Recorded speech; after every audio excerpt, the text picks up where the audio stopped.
Welcome to the show. One of the cool things about this line of work that I am in, helping people to stop drinking alcohol, have a better relationship with alcohol, is that I get to be interviewed on other people's podcasts. And a new friend of mine, a gentleman by the name of Nils Vinje, is a leadership coach in the B2B space, and he runs the B2B Leaders Academy, where he empowers leaders with the tools to confidently handle any situation. And he interviewed me on his show recently, and I'm about to press play on that so you can have a listen into more of my story. We talk about drinking or the effects of drinking in the workplace, the effects of drinking as a leader, the effects of drinking as an employee or an executive, and how it really compromises or it can compromise your professional life. And on the flip side of that, when you have a better relationship with alcohol, whether that's significantly reducing or quitting entirely, then you can make significant breakthroughs as a leader, make more money, create bigger impact in the world, and so forth and so forth. So let's play this interview with Nils in just a moment. Just a reminder that if you are a long-time listener or a new-time listener, and you are stuck on the stop-start cycle of drinking, and you feel like you are ready to stop drinking and you'd like some professional outside support, we do offer a few different ways that we could support you. We have an online program called the 5-Day Challenge. We have a 30-day online program. Also, do it yourself is called AF30. So just to be clear, there are a couple of do-it-yourself programs: 5-Day Alcohol Challenge, AF30. AF stands for alcohol free. And then we have our flagship program, which is Project 90, which really is lots of coaching. There's 6 or 7 available coaching calls per week with inside a group of like-minded people who are in their 30s, 40s, 50s, and 60s, who are in the business space, professionals, maybe physicians, executives, entrepreneurs, business owners, investors, people who have done well in life. You know, maybe they're financially comfortable, but this thing called alcohol is holding them back in their relationships, their health. They're procrastinating, they're irritable, they're not setting a good example for their kids, that kind of stuff. If that's you, then we can support you. That 5-day and 30-day program can be found over at alcoholfreelifestyle.com. And the 90-day process, you can go to alcoholfreelifestyle.com/project90, and I'll put the links in the show notes here as well. So yeah, Nils is actually in a business mastermind with him. I mean, I am always learning. In fact, my motto in life is ABL, always be learning. And so I pay to be in a business mastermind where we meet once a week with about 12 to 15 other business owners around the world. And we present our challenges. Here's where I'm struggling. Here's what I'd like to do. Can I get some feedback? And this is where I met Nils. And Nils Vinje, like I said, he's a leadership coach. His website, if you're interested in finding out more about what he does, is b2bleadersacademy.com. That's b2bleadersacademy.com. And he helps leaders be better leaders. So if you're in an executive position, you own a business, you're middle management, you're wanting to be a better leader, then that's I would definitely recommend reaching out to Nils. And then suffice to say, being alcohol-free will make you a better leader, just naturally. So enjoy this conversation with Nils Vinje, and let's roll the tape. Here we go.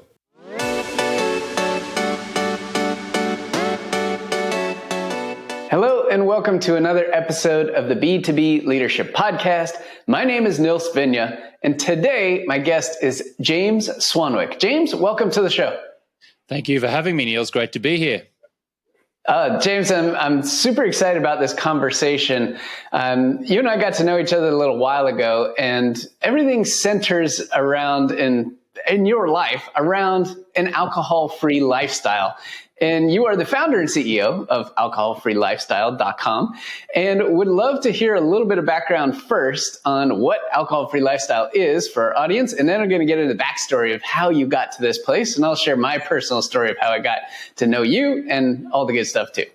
Well, Alcohol Free Lifestyle is an organization that helps mostly high performers. It might be entrepreneurs or executives, folks who are working professionals in middle management, to either reduce or completely stop drinking alcohol.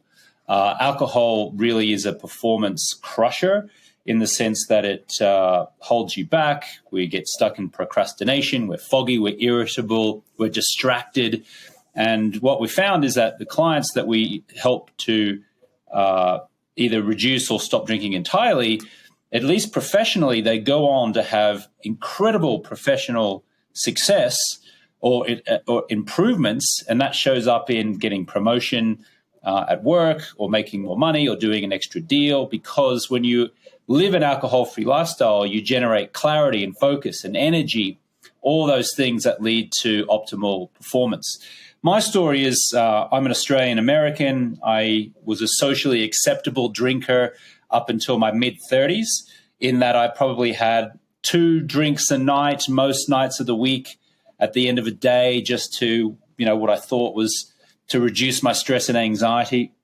And then I got to about age 35, and I realized that nightly habit of 2, sometimes 3 drinks a night was leaving me irritable, foggy, compromising my sleep. I put on some weight, and I was just feeling blah, like a 6 out of 10, 6.5 out of 10. I wasn't sleeping great. I wasn't doing well professionally. I wasn't rock bottom either. I wasn't getting arrested or doing anything too crazy. I was just a socially acceptable drinker, but I realized it was holding me back in my health, my wealth, my love, and my happiness. And so I stopped drinking, figured out how to stay stopped, and I haven't drunk in 13 years, and now I've created this organization that helps mostly entrepreneurs, executives, middle managers, top professionals, investors to rewire their mindset around alcohol and live an alcohol-free lifestyle. Wow, that's just an incredibly inspiring story, and one that I can 100% relate to, because I do like the term you use, socially acceptable drinker. And my schedule for a lot of years was nearly identical to what you just described, right? 2 drinks was like, I know I got this. 3, if I hit 3, I knew it was going to feel it a little bit more the next day, but my body had grown accustomed over many, many years to actually just being able to consume 2 and then still, quote unquote, feel okay the next day. Like it wasn't an extra piece on that. And that's the interesting part, because in the, a lot of the professional world that we operate in, it's socially acceptable. It's the thing that's at the center point of every gathering, every event, every conference, every happy hour. It's all centered around alcohol. So James, just first up, let me ask you for a piece of advice, right? In terms of somebody sitting there saying, okay, yeah, maybe that's interesting. I might explore this a little bit, but what do I do in a social setting when it's socially acceptable that everybody is drinking, and that's what I've done before? How would I even begin to think about approaching that situation differently? Yeah, well, the first thing is understanding and accepting and celebrating the fact that you can have as much, and probably in most cases more, fun being completely alcohol-free than you can drinking any amount of alcohol at those events. And people don't really understand that, because cultural conditioning has us believe that you must drink this attractively packaged poison in order to network, in order to have an end of the week drinks, in order to have fun, in order to bond, in order to joke around and smile. And the impression, the mistaken belief that most people in society have is that if they're not drinking alcohol, that they'll be dull, or they'll be a killjoy, or they won't fit in, or that they'll have to cower away from society, that they'll have to retreat from social functions. The opposite is true. The opposite is you run towards social functions where there is alcohol and where there are many people drinking alcohol, and you just choose to be alcohol-free, and you're more present, and you're more clear, and you're more fun, and you get more deals done, certainly if you're in business, because you got that clarity and that focus. I mean, I used to go to Hollywood Hills hedonistic parties with open bars, and I did it before I stopped drinking and after I stopped drinking, and I had so much more fun when I wasn't drinking. I went to the Playboy Mansion pre-2010 and drank copious amounts of alcohol with Hugh Hefner and various other Hollywood celebrities and had a fun time. And then I went back years later when I was alcohol-free and drank soda water, ice, and a piece of lime and had an even more fun time. because I got to experience it and I got to enjoy it. So I think just for professionals going to work functions, business functions, social functions, just understanding the concept that you can have more fun being alcohol-free is the first step. That's wonderful and an incredible story and perfect on the Playboy Mansion. You went in two different modes, full on party alcohol mode and full on opposite. And the opposite was actually more fun. So a little while ago, I shared on social media and to my email subscriber list my personal journey over the last year. And I cut down my alcohol consumption by, 99%. And I shared this story with you. And, at the time you were running the program in conjunction with two major universities doing a study on your program and taking it to a whole other level. And what I found from posting that and sharing that, again, like on publicly, I had never talked about alcohol ever in my entire professional career, or even in my life. I never even talked about it. Sure, it was there in some, Facebook and Instagram related pictures and things, but it was never a topic of discussion. And I felt it was really important to share my progress, and it was purely for my own benefit. I don't pass judgment on anybody with regards to where they are in their relationship with alcohol. But what I found was this incredible outpouring of support from people that I knew professionally, and even those that I knew personally, of course, in sharing stories that I never would have guessed actually was going on with them. And this, gets back to you never truly know where someone else is coming from. So by sharing my story of completely almost eliminating alcohol entirely over the course of a year, and then hearing these stories of other people who were telling me what happened with them and what their relationship and how long they've been alcohol free and what it has done it was like a whole other layer of, relationship and just society that I never even knew was there because nobody ever talks about it. And I'm curious for your experience taking so many professionals through your program, what has your experience been on the other side? Like sometimes there's a fear of, will I not be accepted in the same way? Or will people look at me differently? And what have you found to be the resounding outcome of when people go through your program and become alcohol free? Like what's the response that the vast majority of them experience? Well, it's an irrational fear that most people have that they're going to be somehow ostracized from society if they admit that they're not drinking alcohol. Now, I get it. I get why we have that feeling, because if we go back to cavemen and cavewomen time, if you were ostracized from a group, if you were kicked out of a social tribe, then that meant certain death, because the bear would get you, or the wolf would get you, or an opposing tribe would kill you. And so if you were isolated and on your own back in those days, in ancestral times, that was certain death.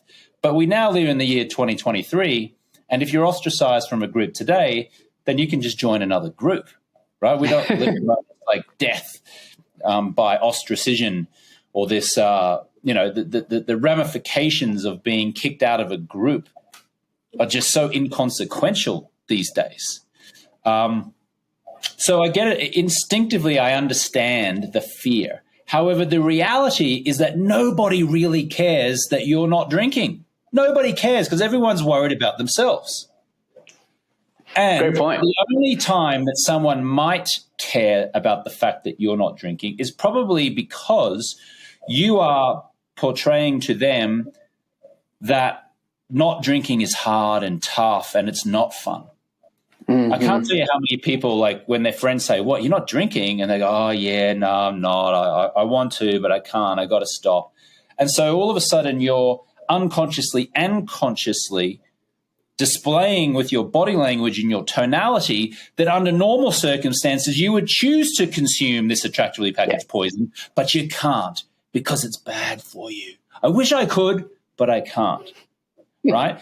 And then, of course, the people that you're with, they care that you're not drinking because now you're not fun. You're not fun to be around. You don't look like you're having fun because you're not drinking. It looks like you're white-knuckling it. It looks like you're trying really hard. You wish you could drink, but you can't. I wouldn't want to be around that person either, quite frankly. Yeah, no. But what we coach through our 90-day process is we coach entrepreneurs and executives and middle managers and top professionals and investors how to display a carefree attitude about the fact that they're not. So they can go into any social situation where there is copious amounts of alcohol, and they can just be like, yeah, I'm having fun, and how you doing? And you can confidently share with someone, hey, I'm not drinking. And you experienced that, Nils. I mean, you bravely posted on your LinkedIn profile about the fact that you had stopped drinking. And I'm sure there was probably an element of like, ooh, am I really going to put this out there? Because maybe people are going to think that I'm an alcoholic or that I've got a problem. So it crossed my mind. Yeah, crossed your mind. You experienced that fear. And then what actually happened, Nils? What actually happened was all these people came out of the woodwork and go, wow, that's amazing. I've been thinking about cutting back myself. Or someone said, I've already stopped and it's incredible. Yeah. And there's this outpouring of support, and not in a, oh, that's nice, Nils kind of way. Not in a cute little, oh, Nils, oh, he drank too much, isn't he? He's the one with the problem, Not in that way. In a like, wow, this is amazing. I get to live this alcohol-free lifestyle too and feel great about it and put it out there. This ridiculous notion that we should feel shame or embarrassment about sharing that we're living an alcohol-free lifestyle, it's preposterous. And I think you have experienced that now, where you've seen the positive impact and the confidence now that you can feel sharing this publicly. And maybe that has illustrated to you and to others that we don't need to feel embarrassment or shame or worry that other people think that we're alcoholics or we've got a drinking problem. Isn't it crazy, Nils, that alcohol is the only drug where if you stop consuming it, you have to justify why? It's fascinating. I 100% agree. It's also the thing that can be used in any situation. Let me give you an example. Hey, I had a wonderful week. Let's celebrate with alcohol. Hey, I had a terrible week. Let's have a drink, right? Hey, so-and-so just had a birthday. Let's celebrate. Okay, cool. Hey, so-and-so just passed away. Let's have a drink. Like, why is it perfectly the solution to every single situation? I mean, it has pervaded every single part of our normal society and is just accustomed to it. And you're right. It's the only thing that we have to conceptually feel shameful about actually stopping from a drug perspective. It's crazy. It's like the person who stops has got the problem, but the person who keeps drinking the attractively packaged poison doesn't. It's ridiculous. And let me tell you this, alcohol's reputation is crumbling. I mean, never have people been more aware of the dire ramifications of drinking this attractively packaged poison. And you'll hear me say that many times, attractively packaged poison, because that's what it is. I did want to drill in on that because it is, conceptually I get it, but tell us a little bit more about what you mean by attractively packaged poison. Well, alcohol is nothing but poison. That's all it is. There's no nutritional benefit to it at all. It's just toxins. That's all it is. There is zero health benefits to drinking any amount of alcohol. Now, those fierce defenders of alcohol will tell you, oh, there were those studies in the 80s that said that a glass of wine a day is good for your heart health. Yes. Those studies have been debunked so many times, it's ridiculous. They were probably sponsored by the wine companies themselves, too. Well, it came out that they were. That's exactly what happened. The people who were funding these studies, it came out were actually the people who were producing the alcohol that wanted you to buy it, right? But we live in the year 2023. So many more studies have come out now just proving undeniably, definitively, that alcohol is nothing but a poison, nothing but toxins, put in a very, very attractive bottle, marketed in a very, very sexy and attractive way, and designed to create the illusion that it is a necessity for romance or for relaxation or for bonding or for networking or for fun. The reality is that it increases the likelihood of cancer, of diabetes. It generates unwanted weight gain. It compromises our sleep. It ages us. It causes irritability, fogginess, distraction, procrastination. There is not any amount of alcohol that is good for you. The American Cancer Association came out and advised 0 alcohol is best to reduce your chances of cancer. It's just rubbish. It's just, there's nothing good about it at all. Yet we live in this society where it is glorified, where we bow down to it, we worship at the altar of alcohol, and damn it, it's going to stop. And I suspect that in 2 decades from now, we are going to look back on alcohol with the same level of a disdain that we currently do cigarettes. That's how quickly the cultural attitudes towards drinking are changing. And that's how quickly new evidence is coming out to support what I'm saying, which is that alcohol is completely unhealthy for you. Wow. Okay. 2 decades from now, that would be an amazing 180 on what we do today with alcohol, to look at it like cigarettes. Cause I remember those days, growing up when cigarettes were normal. Thankfully I never dabbled in that at all, but it was just part of everyday life. And now it is the weirdest thing to still go to certain locations and states. I was in Vegas recently. It's still legal to smoke inside of casinos. And for whatever reason. And it's weird. You walk in there and it's just like, this doesn't make any sense. How did I get transported like 30 years back in time just by walking into a casino? And maybe it'll be the same thing in a couple decades. We're thinking like, wow, the only thing served in this place is alcohol. Really? Okay. This doesn't make any sense anymore. It's strange.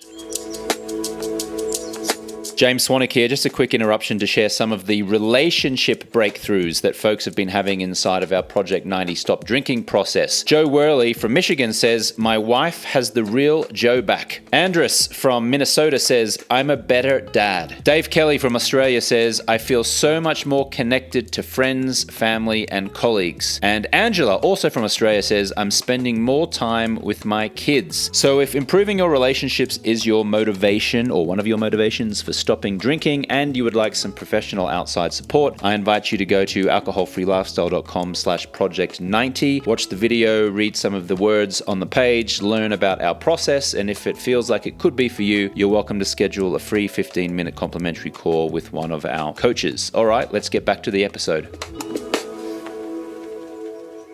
James, I wanted to ask you about family history and hereditary and genes. And I myself, there's some history of alcoholism in my family. I knew that. I knew what had transpired in previous generations. And I always knew I was predisposed to, being more, I wouldn't say alcoholic, but more akin to going down that path. How big a role does family history and genes and just who you are and where you come from actually play in the decisions that you make to either keep doing it or not doing it? Is it a scapegoat, or is it something legit that is, within us and something very difficult to change? It's not nearly as important as people make out.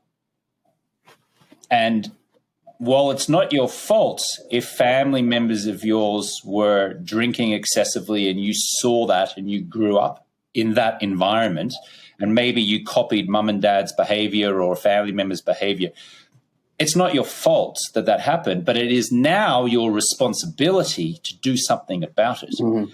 And I think too many people in today's society are hiding behind the fact that mummy was an alcoholic and granddad was an alcoholic and granddad's granddad was an alcoholic. First of all, this word alcoholic gets branded about far too easily, in my opinion. In my view, and just disclaimer, I am not a doctor, so just take what I say with a grain of salt, okay? I'm not a doctor. However, I think millions of people are misdiagnosing themselves as an alcoholic when in reality, all they need is a few simple mind rewiring techniques to reposition alcohol in their life as something insignificant, and they can eliminate this ridiculous term alcoholic once and for all. Now, I concede that there are many people in the world who have a genetic predisposition, let's say, to certain drugs, to certain toxins, to certain digestibles. However, most people are brandishing around this word alcoholic to excuse their drinking habits. It's nonsense. And let me tell you something, AA is not serving them. AA statistically has a 7% success rate and a 93% failure rate when you judge success by becoming at least a year alcohol-free and having long-term power over your drinking habits.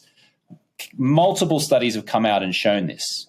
However, 7%. Wow, 7%. That seems awfully low. If you Google AA actual success rate, you'll find a lot of studies from 2014 and beyond that show that their average success rate is about 7%. Now, AA has helped millions of people, no question, and it should be celebrated for that fact. However, it hasn't helped 10 times as many people who've attempted it. And the defenders of AA will say, well, it works if you work the program. It works if you work it. And those people who aren't getting success aren't sticking with it. And I'm like, but isn't that the failure of AA, not to get people to stick with it? That's the whole point, right? Like AA can't convince those people to stick with it, then what good is AA? So I know we're going off on a few little tangents here, but to answer your original question around genetics, genetic predisposition, it is certainly true that some people genetically have some kind of addictive personality or a gene that makes them want, need, desire to consume certain substances, but not nearly as many as what people would have you believe. And I am confident that if people just follow a very simple process to rewire their mindset around alcohol, then they will stop this genetic chain or this family history in its tracks. I can tell you this, our process, which is a 90-day process, has a 92% success rate of getting our clients to long-term power over their drinking habits. Wow. And the difference is we use neuroscience techniques. We make it fun. We make it aspirational. We have a good time. We've borrowed a lot of modalities from people like Tony Robbins and Joe Dispenza and leadership personalities and mindset studies that have come out from reputable universities. We're not surrendering to a higher power. We're definitely not saying that we are powerless over our addiction. We're actually saying you are powerful and you can create whatever you want in life. So again, I know I'm going off on a tangent here, but I think with a few simple techniques, you can really get long-term power over your drinking habits. Yeah, and 92% success rate and getting people to long-term, a year or more alcohol-free is phenomenal, given what you were just saying about the flip side of what happens in AA.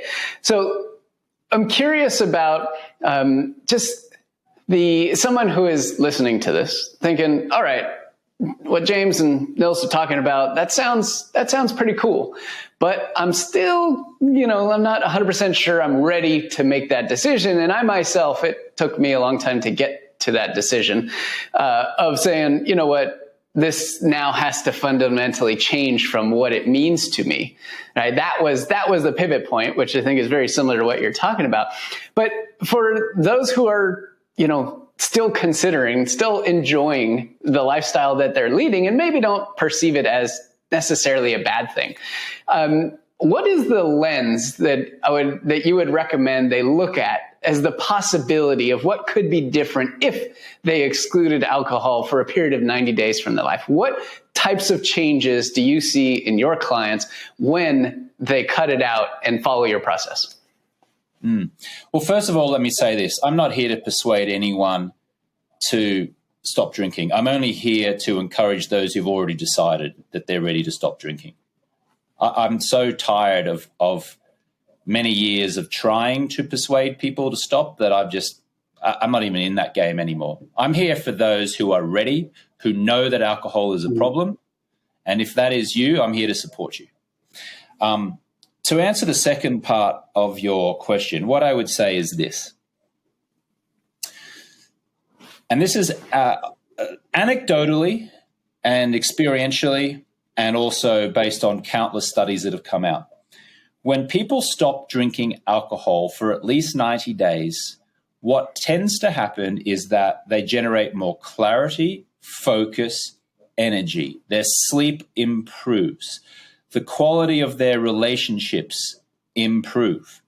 They tend to make more money, whether they're a business owner or whether they're a working professional and they're an employee. They experience more joy and calm in their life. They have less stress, less anxiety. They tend to attract a higher caliber of friend or acquaintance or partner into their life. Those who are single who wish to engage in a romantic relationship tend to attract a much higher quality mate. Those who are in a strained marriage tend to either improve their marriage, or they candidly just draw a line in the sand and say no more, and they get a divorce. People tend to cross off items from their bucket list. We had one gentleman who's a 64-year-old gentleman named Christian who had on his bucket list sailing across the ocean for many, many years. He came through our 90-day stop drinking process, and he committed to sailing across the ocean. And just recently he did that. He sailed from the west coast of Africa to the Caribbean over 17 days. I have a podcast called the Alcohol Free Lifestyle Podcast. You're welcome to go and listen to that episode over there. You just look for the episode called Christian. That's his name, Christian. And people just always start experiencing more joy in their life. And then just a warning as well, you do get better looking when you stop drinking alcohol because the toxins leave your skin and you just your skin returns to its natural state. I always say this to our women clients. I say, you don't need to be buying fancy, expensive moisturizers like Neutrogena and all these kind of celebrity endorsed makeups and all this kind of stuff. All you got to do is stop drinking alcohol and your skin just all of a sudden just looks amazing. People start going, wow, working out of you lost weight. You look incredible. That's amazing. So, yeah, that's wonderful. There's some of the benefits. And just on a financial point of view, I had one gentleman, his name's Guy, G-A-E, Gaetano from Boston, and he joined our 90-day stop drinking process. He made $250,000 more income during those 90 days from 2 additional real estate deals that he did that he credits to the fact that he was alcohol free. He said he wouldn't have done those 2 real estate deals if he was still drinking. But because he wasn't drinking and he had the clarity and the focus and the energy, I think he made like 20 more phone calls over the 90 days, and 2 of those led to deals which equated to $250,000. So stopping drinking made him $250,000 over 90 days. People don't understand that. They think, oh, I'm not really spending that much on alcohol. And maybe you're not. Maybe you might be spending between $5,000 and $10,000 on alcohol, actually purchasing the alcohol, which is still a lot. But the real financial impact is what you do not generate for yourself as a result of your drinking, or what you do generate for yourself financially because you're not drinking. Because when you've got clarity and energy and focus, you do an extra deal, you make an extra call, you're more present, you listen more. Maybe you get up a little earlier. Maybe it's not even working more or longer. Maybe it's just working better, more strategically. You can have a huge financial uptake. So again, I'm not here to persuade people to stop, but I can definitely share the experiences of those who have, and their results, without question, always are better love, better happiness, more wealth, more clarity, more enjoyment, and just an overall higher quality of life. Yeah, that's powerful. And I love that you called out that you're not here to convince anybody to stop drinking, because you can't, right? And you said you tried for many years in the early days of your business, probably tried quite a bit, and then you switched to, hey, when you make the decision, I'm here to support you. And that's wonderful. And I feel the same way on the leadership side. I can't convince anybody to want to be an elite leader. But if you make the decision that I'm going to go to town, I'm going to invest in myself, and I'm going to figure out how to be the best elite leader there is, I'm here to support you. Right? Much the same way. I think that's why we get along so well, James. All right. So on those points of the positive are just ring true for me, over the last year and a half now, almost dramatically changing my relationship with alcohol, what it means to me, the workouts that I have and the muscle that I've been able to gain now are fundamentally different than what I was doing before. And it was really interesting. It kind of struck me recently that even though I had usually been a consistent person who worked out most of the time, right, 4 or 5 days a week, like the gains were never there. Like literally the gains would not come. And I have a strong suspicion, I can't say, and I'm not a scientist or doctor or anything, that alcohol played a significant role in my body's ability to effectively build muscle and approach workouts within the right level of intensity to be able to do that. But since being alcohol free, the level of intensity of my workouts has gone up, right? The level of growth of muscle and development has gone up significantly. I'm in better shape now at almost 45 than I've ever been in my entire life. And it's fun. It's absolutely a blast to be able to be in that position and have that level of clarity where every day at 5 a.m., that's the wake up call. And I don't really struggle much to get out of bed anymore like I used to, or look forward to, taking a little nap in the afternoon because I had 3 drinks the night before, right? Back to that opportunity cost that was missing there. And I've certainly been there. So I hear you loud and clear, and just wanted to share my perspective on just the gains that come. And the investment piece, it's not just about the money you spend, it's about the money you don't make or the time you don't have, that time being our single most valuable asset. A great point, James. Yeah, well done on getting those gains, Nils. You look great, by the way. Well done. I don't know what you looked like beforehand, but you certainly look like a male model right now. Well played, sir. Thank you. And I was able to go on a week-long surf trip and didn't entertain alcohol. I mean, I was in the middle of the Indian Ocean in the Maldives on a surf trip for a week and did nothing but surf 3 times a day. That was it, and burning thousands and thousands of calories, and I had the stamina to go through the whole thing without a hint. Like I wasn't even tired, and we were getting up at 4:30 in the morning to get in the water by sunrise, and it was unreal. I was blown away because in previous years, had I been on a trip like that, I would have been like, "Oh, look at this amazing place! Let's celebrate with a beer." Like, look at that sunset. It's really cool. Let's have a beer. And I just completely cut it out. And all I did was drink water the whole week. And I had a blast. It was an absolutely amazing experience. And I remember every single part of the trip, too. That was a key that I would not have done before. Transformational. I love how we say, I'm going to celebrate with a drink, as if drinking attractively packaged poison is the celebration. I mean, what I took out of your story, Nils, is that everything that you were doing there is the celebration. That's how you celebrate. You're celebrating life by surfing 3 times a day, by enjoying a beautiful sunset, by sleeping really well, by waking up feeling rested, by getting out in the sun and doing things, while being in the Maldives, while running your own business, while growing muscle and having the body that you desire. That's the celebration. Yeah. Having an alcoholic drink to reward yourself for all of that, to celebrate all of that, give me a break. The celebration and reward is living an outstanding life filled with clarity, energy, and all the things that light you up. But when you drink attractively packaged poison, you are compromising your quality and experience of life. The celebration is the alcohol-free lifestyle. That's the reward. That's the celebration. That's what we had to change. I mean, and again, if you're ready to make the decision, that's the change, right? And the celebration is the alcohol-free lifestyle. I love the way you put that. That's just perfect. All right, James. So where can people go to find out more about your program if they're in the position where they made the decision, they want to change, or they really enjoyed our conversation and want to learn more about you and your program? Yeah, so alcohol-free lifestyle alcoholfreelifestyle.com is where you can find more about me and the program. We have a podcast in Apple Podcasts and on Spotify, which is called Alcohol Free Lifestyle. I'm over on Instagram and TikTok at James Swanwick, which is spelled SWANWICK.